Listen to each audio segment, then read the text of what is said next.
वृंदावन बिहारी कृष्ण मुरारी राधा कृष्ण के चरणार बिंदों में शतकोटि नमन। विद्वानों को, धर्म प्रेमियों को, ज्योतिष विज्ञान प्रेमियों को हर हर महादेव बम बम भोले नमः शिवाय। मित्रों, वेद में एक मंत्र आता है। अच्छा, उस मंत्र को ऐसा नहीं है कि पंडित ही जानते हैं या जिन्होंने वेद पढ़ा है वही उस मंत्र को जानते हैं। जिन्होंने कभी वेद नहीं पढ़ा है वो भी उस मंत्र को जानते हैं। प्राय लोग जानते हैं। अच्छा, जो लोग नहीं जानते उन्होंने सुना तो अवश्य है। वो मंत्र है द्यौः शान्तिरन्तरिक्षं शान्तिः पृथिवी शान्तिरापः शान्तिरोषधयः शान्तिः वनस्पतयः शान्तिर्विश्वे देवाः शान्तिर्ब्रह्म शान्तिः सर्वज्ञं शान्तिः शान्तिरेव शान्तिः क्षमा शान्तिरेधि शान्तिः शान्तिः सुशान्तिर्भवतु। जहां पर भी कोई भी धर्माधिकार होता है, किसी भी कार्य का प्रारंभ होता है, जितने प्रकार के संस्कार हैं, जितने प्रकार के धर्मादि कृत्य हैं, जितने प्रकार के भी धर्मादि अनुष्ठान हैं, इस मंत्र का प्रयोग हर जगह आपको मिलता है। लेकिन यह मंत्र वस्तुतः है क्या? इसके करने से क्या लाभ मिलता है? क्योंकि वेद जो है वो भगवान जो जगदाधार, जगन्यवास, जगत पिता, जगदीश्वर हैं, उनकी श्वासें हैं। वेद भगवान, वेद मंत्र, वेद की ऋचाएं भगवान की श्वासें हैं। तो जहां पर भी इस शांति मंत्र का और जप किया जाता है, अच्छा, यह मंत्र इतना प्रभावी है। मैंने बहुत उच्च कोटि के विद्वानों को इसका प्रयोग करते देखा है। अच्छा, इसका प्रयोग नीम के पत्तों के, नीम के झाड़ के द्वारा भी किया जाता है, मोर के पंखों के द्वारा भी किया जाता है, वो अपामार के झाड़ के द्वारा भी किया जाता है, पीपल के झाड़ के भी द्वारा किया जाता है, और गाय की पूंछ के माध्यम से भी इस मंत्र का प्रयोग किया जाता है। और ये बड़ा तत्काल प्रभावी मंत्र है, तत्काल प्रभाव देने वाला मंत्र है। लेकिन मंत्र के द्वारा जो आप समाधान चाहते हैं, तो मंत्र की शुद्धता परमावश्यक है, क्योंकि ये वैदिक मंत्र है। सभी बोलते हैं, जो भी सनातन धर्मी हैं, जो भी हिंदू हैं। अच्छा, जो हिंदू भी नहीं है, जैसे क्रिश्चियन है, ईसाई है, आपने देखा होगा अमेरिका की संसद में भी वेद मंत्र से प्रारंभ होता है।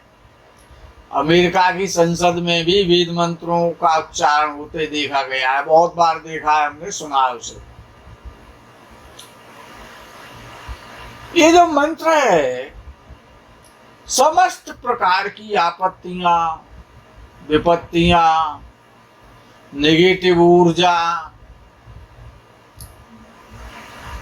वहम, डाउट हो जाना, पागलपन हो जाना, भूत प्रेत जिन्न आदि की बाधा हो जाना, नजर लग जाना, घर में क्लेश रहना, ये समस्त प्रकार के जो आपत्तियां हैं, ये मंत्र इतना सरल है, इतना सादा है, इतना प्रचलित है जनमानस में कि इसका प्रयोग बड़ा लाभकारी है। खैर, हो सकता है कि जब आपको आवश्यकता हो मंत्र भी याद हो, तो आपको तो एक ही चीज याद है, या तो भगत जी याद है जो झाड़ू लगा देंगे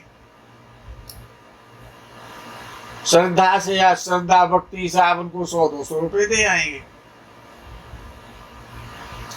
या फिर डॉक्टर साहब की याद आती है। अपनी परंपरा जो ऋषि परंपरा है उसका तो आप विस्मरण कर चुके हैं, स्मरण नहीं रहता उसका तो आपको। अब जो भी है ठीक है, यदि आप इसका लाभ लेना चाहते हैं तो बड़ा श्रेष्ठ लाभ मिलता है। अगर इस मंत्र का 108 बार उच्चारण किया जाए, प्रातः काल स्नान करके सूर्योदय की तरफ मुंह करके, यानी पूर्व दिशा में मुख करके इस मंत्र का श्वेत वस्त्र धारण करके, श्वेतासन पर बैठ करके, श्वेत चंदन का तिलक लगा के अगर आप इस मंत्र को 108 बार एकांत में मन परमात्मा के चरणार बिंदु में लगाते हुए, और यदि आप इस मंत्र का नित्य चिंतन और मनन और पाठ करें, जब स्वरूप में समस्त प्रकार की आपत्तियां, आकस्मिक बाधाएं, एक्सीडेंट, चोट, शत्रुओं की परेशानियां, वाद विवाद, लड़ाई झगड़े, मुकदमे, न्यायालय से संबंधित, धन की अल्पता, ये जितने भी प्रकार के जो कष्ट हैं वो निश्चित रूप से दूर होने लगते हैं, वो निश्चित रूप से दूर हो जाते हैं। ये तो वेद मंत्र है, और इनका प्रयोग हमने बहुत बहुत अच्छे उच्च कोटि के विद्वानों को, जो विद्वता के स्तंभ हैं, ऐसे महापुरुषों को इसका उपयोग करते हमने देखा।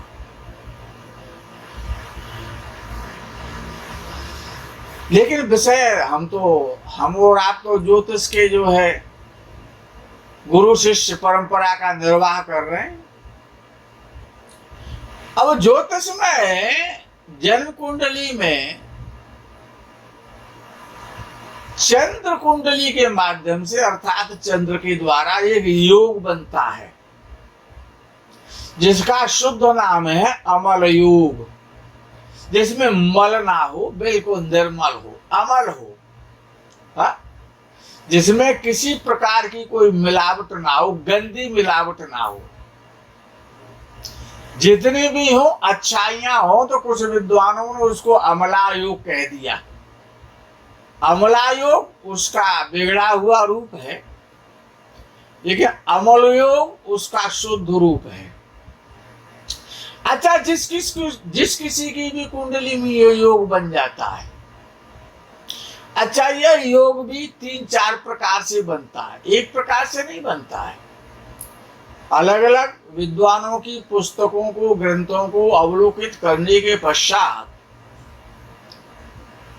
और ये पाया गया कि ये योग लगन के माध्यम से भी बनता है, ये योग सूर्य कुंडली के माध्यम से भी बनता है और ये योग चंद्र कुंडली के माध्यम से भी बनता है।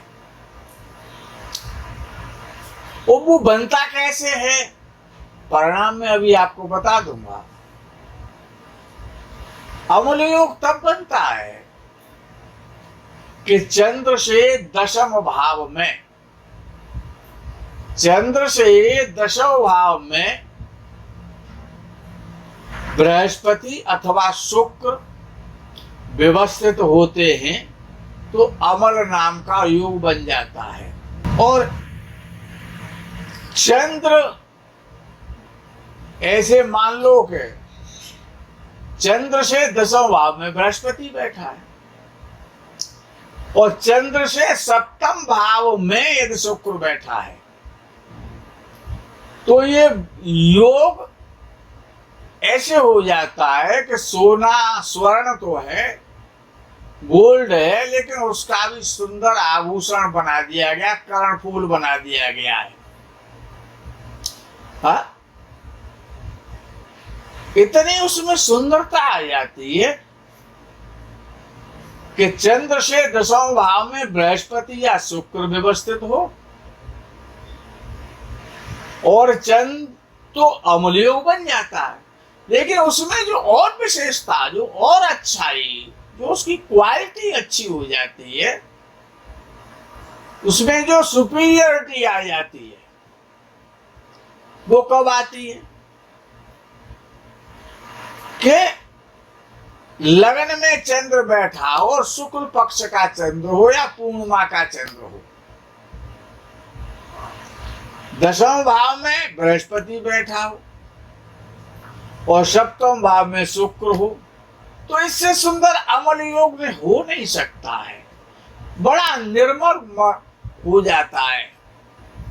जीवन के जितने प्रकार के सुख हैं, भूमि का सुख है, बड़ी बड़ी भवनों का सुख है, लंबी और लग्जरी गाड़ियों का सुख है, नौकर चाकरों का सुख है, धन का सुख है, समाज में सम्मान प्राप्त करने का जो सुख होता है वो सुख है, शरीर का सुख है, पत्नी का सुख है, संतान का सुख है, समस्त प्रकार के सुख इस प्रकार के व्यक्ति को प्राप्त होते हैं। दूसरा, ये लगन के द्वारा भी बनता है कि जब लगन से दसवें भाव में बृहस्पति या शुक्र बैठा हो और लग्नेश लगन में बैठा हो, लग्नेश लगन में बैठा हो बृहस्पति या शुक्र, क्योंकि ये प्राकृतिक शुभ ग्रह हैं और इनमें से कोई भी एक ग्रह दसवें भाव में बैठा हो लगन से, या एक शुभ ग्रह सप्तम भाव में बैठा हो और एक दशम में बैठा हो, या एक शुभ ग्रह लगन में बैठा हो और एक लगन से दशम में बैठा हो,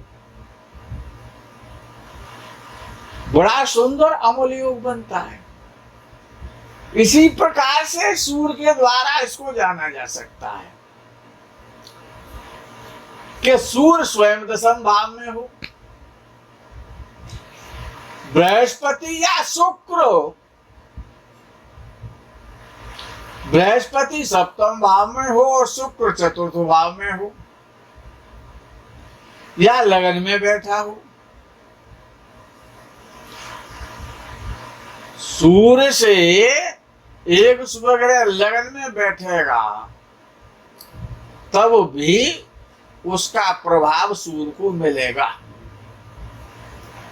या सूर्य से नवम भाव में दो शुभ ग्रह बैठे हों तब भी अमला योग, जिसे अमल योग कहा जाता है शुद्ध हिंदी में, अमल कीर्ति योग, उसमें विशेषता क्या है कि यश को दिलाने वाला होता है, वैभव को दिलाने वाला होता है, संपन्न बनाने वाला होता है, समस्त प्रकार के सुखों को देने वाला होता है। कौन? अमल योग। तो जिसका भी जन्म इस प्रकार के अमल योग में होता है वो बड़े सौभाग्यशाली, दीनों पर दया करने वाले, समाज की सेवा करने वाले, परोपकार करने वाले, दानशील, क्षमाशील, विद्वान और संतों का सम्मान करने वाले, अपने धर्म पर चलने वाले, क्योंकि धर्म ही तो रक्षा करता है। और जब व्यक्ति का मन निर्मल होता है, धर्म पर चलता है, तो निर्मल मन जन सो मोहि पावा। जब अमला योग बनेगा तो अमला योग में एक विशेषता है कि वहां पर भगवान ने कहा कि निर्मल मन जन सो मोहि पावा। जिसका मन निर्मल है, जो धर्म पर चलता है, अर्थात धर्म ही तो ईश्वर है, अर्थात जिसका प्रेम मुझ में है, मेरे बताए हुए मार्ग पर चलता है,